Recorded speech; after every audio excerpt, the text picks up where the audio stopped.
Good evening, everyone, and welcome to the Free West Media YouTube channel. Don't forget to subscribe to the channel if you haven't done so before.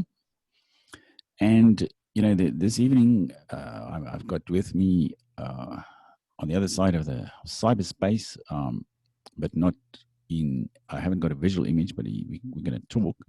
I've got Mr. Gustav Venter, a famous author and journalist here in South Africa. And we're going to talk a little bit about Alexandria Ocasio-Cortez, or AOC as she's known in the US. She's just given an interview to the New York Times, which was reproduced in the British Guardian as well. But other news out of the US is also that Mr. Alex Trebek has passed away after suffering from pancreatic cancer. And he had a so-called game show or a quiz program on television in the US called Jeopardy. Do you know anything about him, Gustav? Just in general terms, I know that he was just one of those American institutions, although he's from Canada, but he was one of those institutions. He's, like you would have Walter Cronkite on the news front. As far as game shows are concerned, you have a couple of American standards, and Jeopardy is certainly one of them. And he was the host of Jeopardy for 36 years, and we find this perfectly astonishing in South Africa. You would have a person like Vanna White who spins the wheel in Wheel of Fortune, and she's so wealthy that she owns her own private jet. Wow! But certainly, George Alexander Trebek. He hosted Jeopardy for 36 years. Yes, that's quite amazing for somebody to have a program that long and also up to the age of 80. So, he never, right until on the eve of his death, he was still hosting the program. That's astonishing. That's it. And his passing is sort of, in a sense, a bit melancholy as passings are, but also in the sense that it's the end of, or an era is coming to an end. I think game shows and certainly quiz shows are a staple of the Americans, and you would find people from a Western tradition relishing these kinds of shows. And I wonder if with Jeopardy and its luck, if you'll excuse me, but if they are in jeopardy. Yes, you might be right there. I know there are similar programs in the UK and in France. In the UK, there's a thing called Going for Gold, and the same type of program is presented in France. Question pour un champion, it's called over there. And it's also a quiz program. And it's even been mentioned in various French novels and so on. It's also kind of a national institution. It is. When in South Africa, I grew up, you would as well, with first of all radio quiz shows, and later on in Afrikaans we had Flink.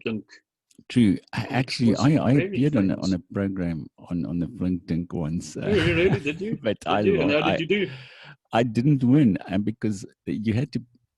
I think my kind of motor reactions wasn't quick enough, because you had to press the button very quickly, and even though I knew the answer, I wasn't quick enough to press the button. And there was another young lady who was apparently an accountant, and she was extremely quick in pressing that button, and she beat me. Yes. But I came an honorable second. I was in a radio quiz show, and I also lost to a girl. When I was still at school, last year in school, I was, but later on I was in a quiz show hosted by our very own Steve Hofmeyer.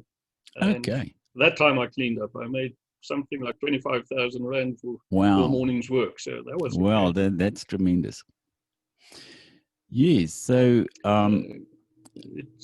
but of course, these days, we also, the whole world needs diversity, and these quiz programs do not seem to show enough diversity. And they also deal with knowledge and with general knowledge drawn from the Western tradition. Yes. So then they don't really appeal to diverse audiences, nor are the participants very diverse in the cliched sense, are they?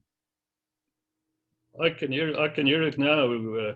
General knowledge must fall. Yeah, in South Africa, they had a quiz show called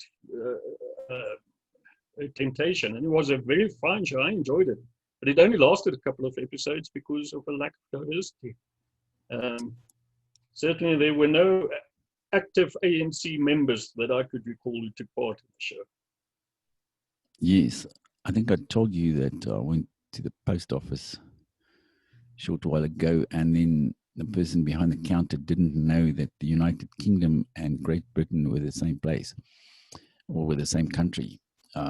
So, you know, so, it is astonishing, demonstrating yes, an amazing lack of general knowledge and geographical knowledge for somebody working in the post office. But now, you came out of it okay because he gave you a great discount, a very large discount, didn't he? I mean, true. Probably gave you the wrong rate. Yeah. Well, we're grateful to the South African taxpayer. Yes, definitely. But now, speaking of diversity, and somebody who seems to have become the champion of diversity in the United States on the political scene there, AOC, and she's also the spokeswoman of the left wing of the Democratic Party. And she's just given an interview with the New York Times in which she she argues very strongly that the Democratic Party now, after, with a supposed win by Biden, should move to the left and should give people like her more scope to push for more socialist policies. She herself calls herself a democratic socialist, and we can therefore see, that the road to socialism in the United States might be wide open now, because the old guard, represented by people like Biden, who might not last very long before he'll be replaced by Kamala Harris. Yes, they're going to fall away, the old white men, the pale males, or whatever you want to call them, and people like AOC will come to the fore, and they will push for these policies, more diversity and more political correctness, the entire left-wing agenda in the USA. And what are your what's your feeling on that, or do you think it's still early days? First of all, I must, as I said to everybody, as far as the elections are concerned, I really don't have a dog in the fight. If Trump loses, he loses. But I don't think he's done. I personally think he will. I think he's in a strong position after this has gone through the legal wrangling. I think he's going to win this election.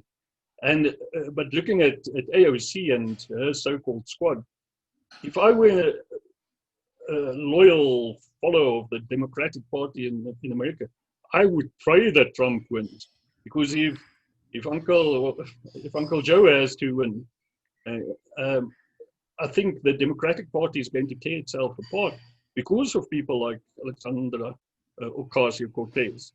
Their policies are just crazy. It's like, the prime example being the new Green Deal. I mean, it's a perfectly ludicrous idea, and yet they take it so seriously. She's the Greta Thunberg of American politics. Incidentally, Dan, how would we pronounce that? You know Scandinavian languages better, so you said it's probably Thunberg. Yes, it's Thunberg. You don't really say the RG at the end as you would in German or Dutch. It's sort of okay. So let's go for Greta T. Yes. Yeah, and she's also one of those people who became famous overnight, like AOC. In 2018, apparently just prior to that, when she beat Crowley during the Democratic Party primaries in the 14th district of New York in the Bronx. she pulled a surprise win over there, and then she became a national figure as the candidate, and in such a democratic, voting district as well, that she was 100% assured of going to Congress, where she has now been for a while. And I've just actually watched, prior to this conversation, a short video where she actually grills old Mark Zuckerberg from Facebook. And you would think that somebody like Mark Zuckerberg, would be very confident and so on, but she had the upper hand over him, and he was really quite under a lot of pressure and squirming before her questions, which I found quite interesting. She's very aggressive, Well, then and she of course confident. she plays confident, and she plays the race card constantly. She also asked him because somehow she dug up something, there was some organization or company involved in the fact checking for Facebook, that it was apparently a conservative organization or company, and in her book that's white supremacist. Conservative equals white supremacist. So she was grilling old Mark Zuckerberg there about Facebook cooperating with a white supremacist organization. So yeah, and obviously there we go. The nerd herd. Yes, the nerd herd had no chance against the AOC squad. Yes, exactly. But now, I find it quite interesting that both, the New York Times, which is, kind of one of the mainstream newspapers in the US, if not the most mainstream one, apart from the Washington Post and the Los Angeles Times, and maybe the Wall Street Journal, that, and then the London Guardian would also carry this interview with her. It's almost, there isn't an interview with Biden, but with AOC, showing that she's really the influential figure here in the Democratic Party, and she's going to determine the direction of the party, if you ask me, going forward. And she also says that that the Democratic Party shouldn't be under the illusion that it took votes from the old Republicans or whatever. No, she's saying that the future of the Democratic Party lies to the left, and with your more diverse voters, and with the growing, with the demographic change taking place in the US, she might be right. Well, what's your opinion on that? I'm sure she could be. The ancient Greeks had a look at politicians and their ways, and nations that would rise and fall, and they came up with the idea that whomever the gods want to destroy, they first make crazy. And really, that's a very good point. AOC represents the craziness of American politics, of Democratic Party politics. It's you cannot allow so much power in the hands or in a faction with such little experience and with such a limited worldview.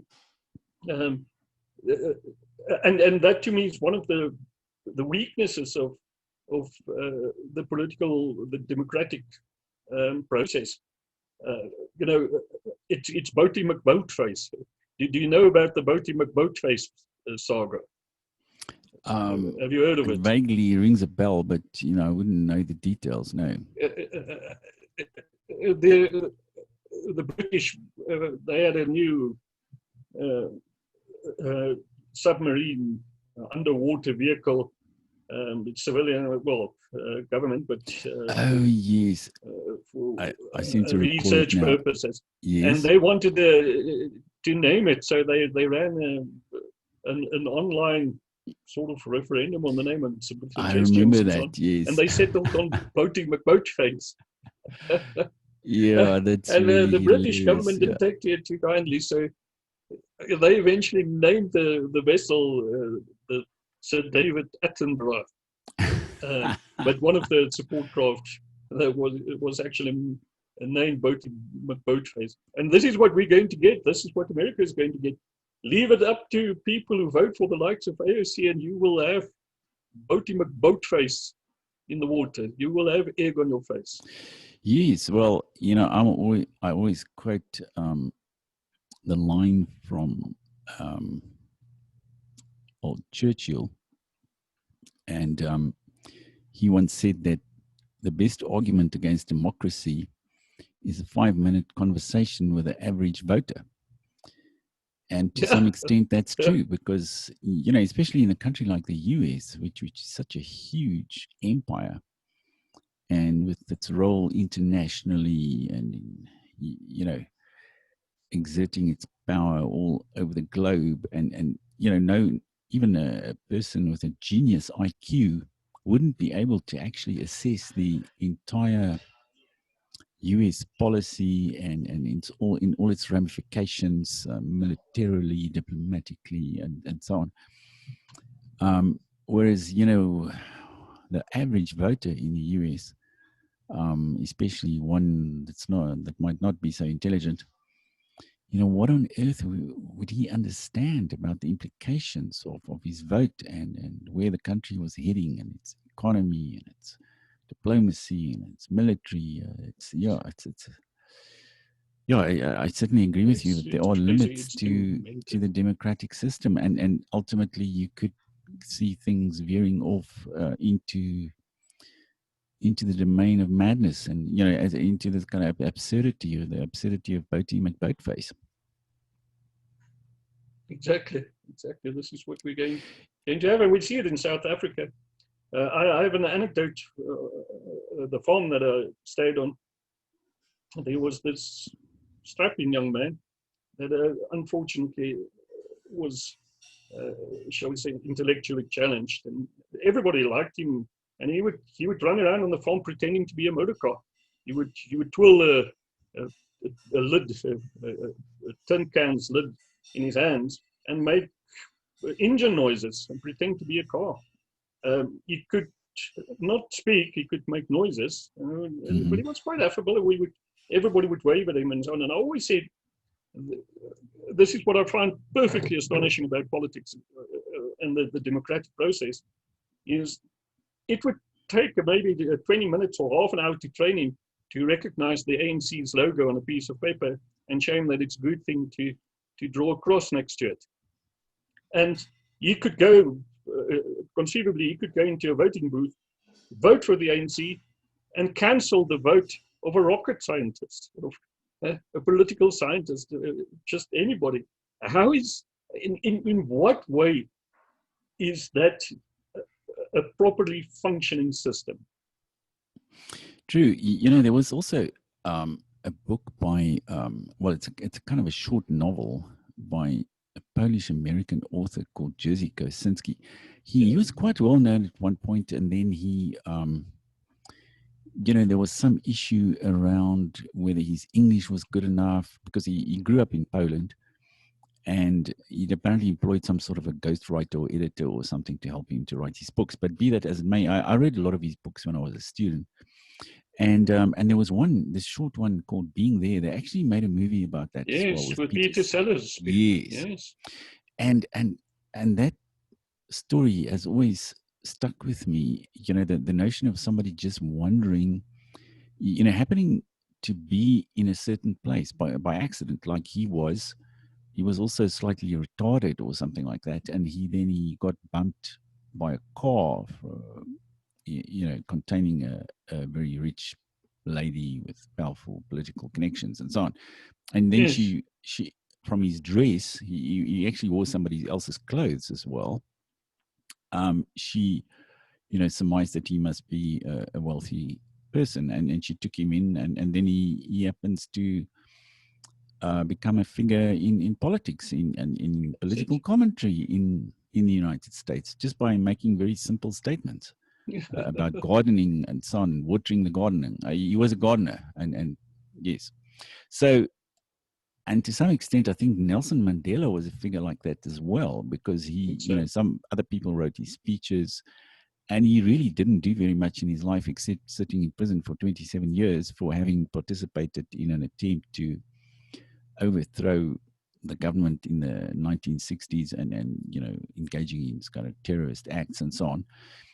but then afterwards he became world famous, and people ascribed this great wisdom to him just for saying very simple things and just making these cliched, wearing a rugby jersey. exactly, and making very cliched statements. So yes, there is something about the relationship between democracy and the mass media that create this kind of situation where you've got insanity or stupidity becoming part of the political process, and the mass people, the mass of the people being swept up by that.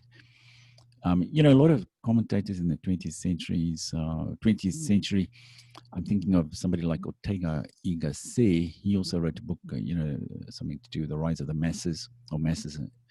And yes, he was more of a traditionalist. And I think that's part of the current kind of political debate, the difference between populism or mass democracy and traditionalism or republicanism and democracy, because ultimately democracy in its most extreme form, it must lead to communism sooner or later. And I think we're seeing that, a bit of that in the US at the moment, with people like AOC coming to the fore, and she's just slightly off being kind of a Trotskyite or something. She's That's it. calling for socialism and state spending and the working class being in control, or no longer.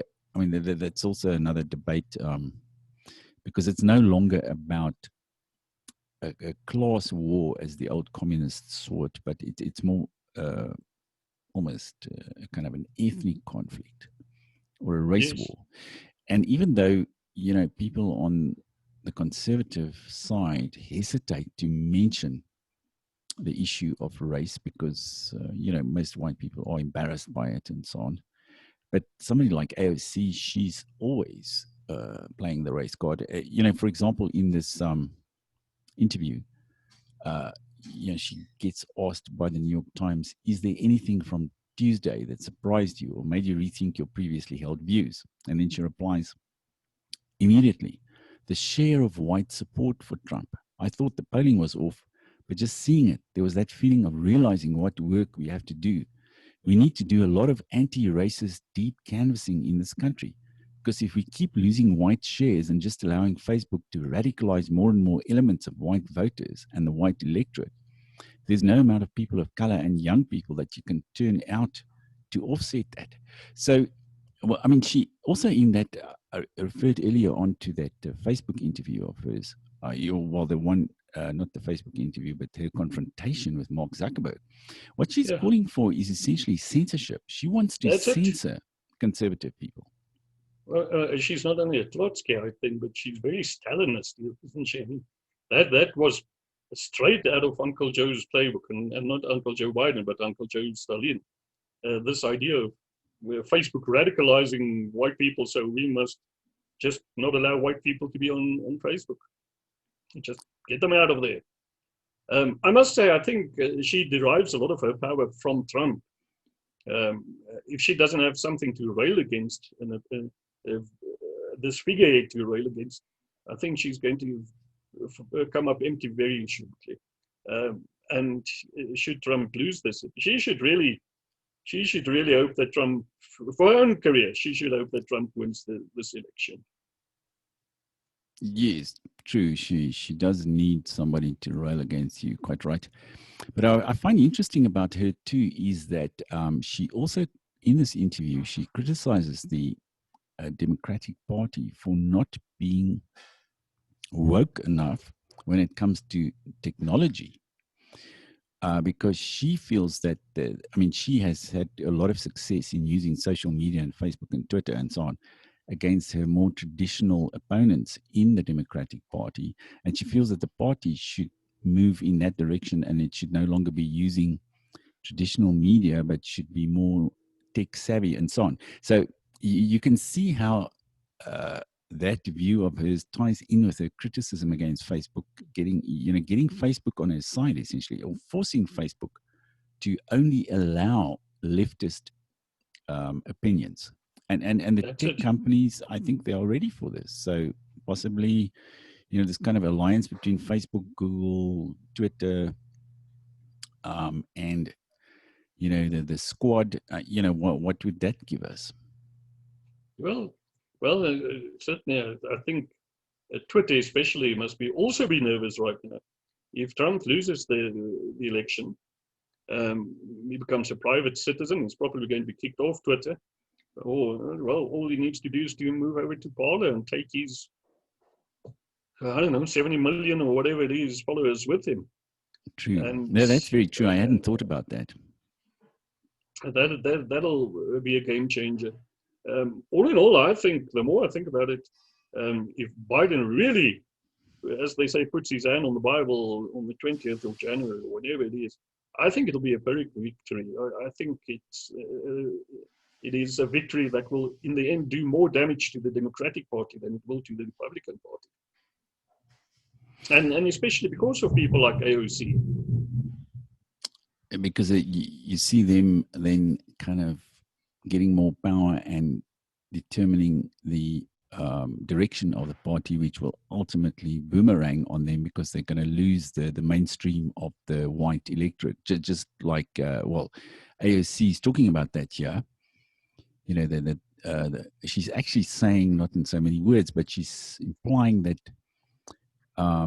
the white voter in the United States should be brainwashed to support the leftist direction of the Democratic Party. That she actually used the expression. No, she didn't use it. But when she says here, in that paragraph I've just cited to you from the interview, we need to do a lot of anti-racist deep canvassing in this country. So, that's sort of circumlocuting brainwashing, by calling it anti-racist deep canvassing. But deep canvassing, you're going to affect people on a psychological level.